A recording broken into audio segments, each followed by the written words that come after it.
Hi, welcome back to Art of Awakening. This is Ona. I'm coming to you today from Las Vegas, and I booked this workshop that I'm going to be attending a long time ago. I had an extra day and was really looking forward to hiking. I had no idea we'd have an epidemic happening, but hey, things happen. It's been, I think, a lot of really tense for a lot of us, and I took this opportunity to just go out in nature, hike the trails around here, and I found it was really healing.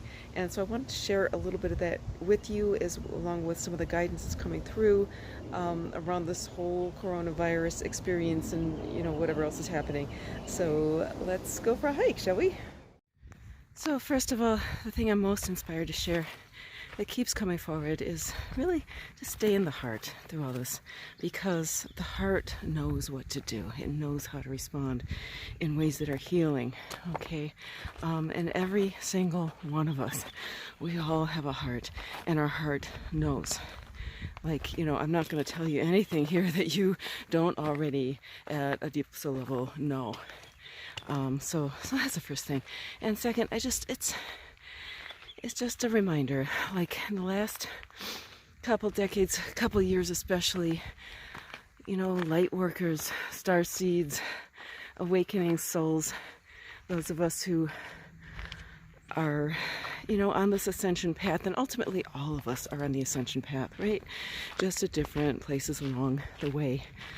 We're walking along a trail here, and there's people in front of us and behind us. We're all on the same trail. In fact, I had just a very chatty group of youngsters hiking behind me, and they ended up taking a shortcut the other way. They're going to end up ahead of me.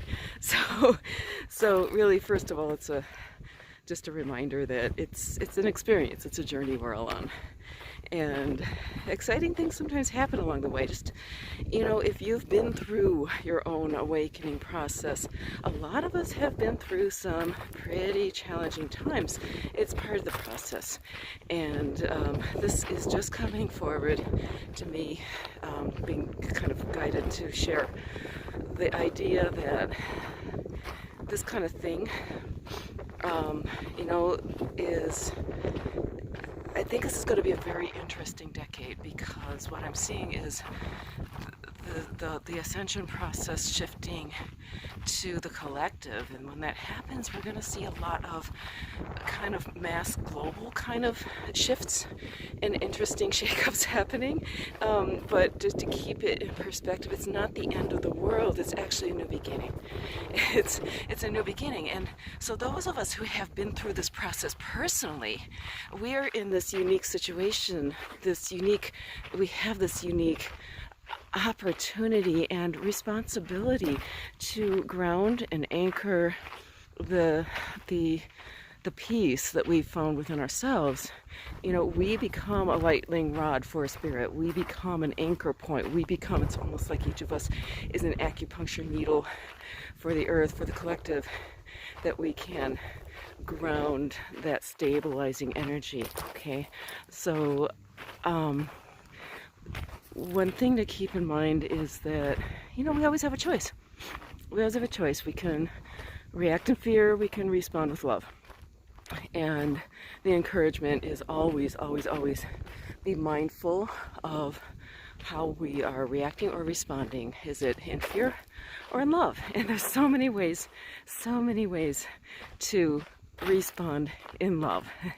So think about it. Like, I just got this Facebook message this morning about, it was just a message about everybody getting together and praying for healing, at a certain time, and it was beautiful. And I did forward it. I don't usually forward messages, but I did forward this one because it was, I think, unifying, okay? And that's another thing that's coming through very loud and strong and clear, is this idea of unity and unifying, because fear will tend to isolate. Fear isolates. And what are we seeing right now? We've got this, social distancing. Now, I'm not saying not to take precautions for your health, especially if you're immune compromised or have loved ones who are, and even just to keep in mind everybody who is. But I think, there's a difference between responding in a rational way and taking rational precautions and getting overly caught up in the fear. So let's make sure that whatever, if we have to isolate ourselves physically, fine, but let's not isolate ourselves heart from heart. Let's not isolate ourselves, mind from mind. It's time to come together and really come into that heart space. It's never been more important, and it's going to be more and more crucial from here on out. I think we all have this immense power for healing, and it's that idea of where two or more come together. The more we can come together in whatever ways we can, with solidarity and with unity and with a group mind for we're going to get through this. We are getting through this.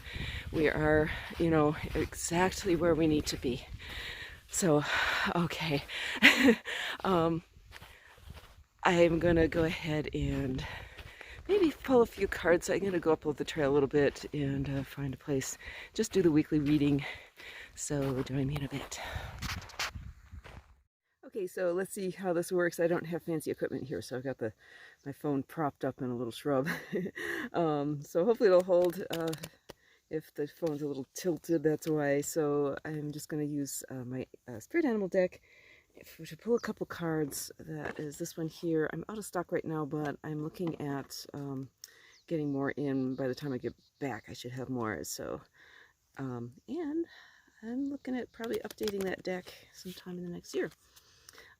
Okay, so for this week, but also I'm thinking this reading is really more for this whole, getting us through this whole epidemic experience and asking for guidance for that. So first one is butterfly. All right, so butterfly, I think this is pretty self-explanatory. We all know the meaning of butterfly. It's transformation, it's ascension, it's moving up into a new phase where it's more mature and beautiful. Okay, we know it. We're working up from the 3D Earth to 5D Earth. This is just a reminder. And I just want to kind of point out, this is a process of purification, but just consider that the children are being spared, okay? So this is not Mother Earth being vindictive or anything, right? I think this is a really affirming card for this process. Let me pull another one. This one wants to come forward. What is this? What's this one? Otter is coming up again, reminding us, to keep it light, to keep your sense of humor. That is so important, okay? Because anytime there's kind of darkness, fear, whatever, it tends to kind of clench up, excuse me, and just keeping that sense of humor, not the sarcastic sense of humor, right? But the really light, open-hearted, again, stay in the heart. And I am going to pull one more card. This is going to be from the Wisdom of the Hidden Realms deck. I really like this one. Let's see what that one wants to tell us. And this is Gaia's, oh, beautiful, Gaia's garden, okay? We are working towards a more beautiful, kind of restoring that whole Garden of Eden idea. This is what we're working towards, okay? So keep that in mind. Never let that go out of the mind. That needs to be really at the forefront. This is a collective purification that's happening, and it's, not just this, but there's going to be probably more shakeups happening on all sorts of levels. Keep this in mind. Just hold this right there in the third eye. Gaia's garden. Okay, this is what we're creating. And in the creation, anytime we create, we're gonna, sometimes a part of that creation is breaking down what needs to go, right? And I'm not saying that people need to go. We have all these individual souls, and that's different, but the structure, and sometimes you know, things there's casualties, right? And that's hard. But let's look at the overall big picture and the structure and things. Sometimes, sometimes we have to go through these kind of tower moments in order to make room for a new dawn. All right, so stay in the heart. Don't let anybody keep you off the path of compassion. And I will catch you again next week.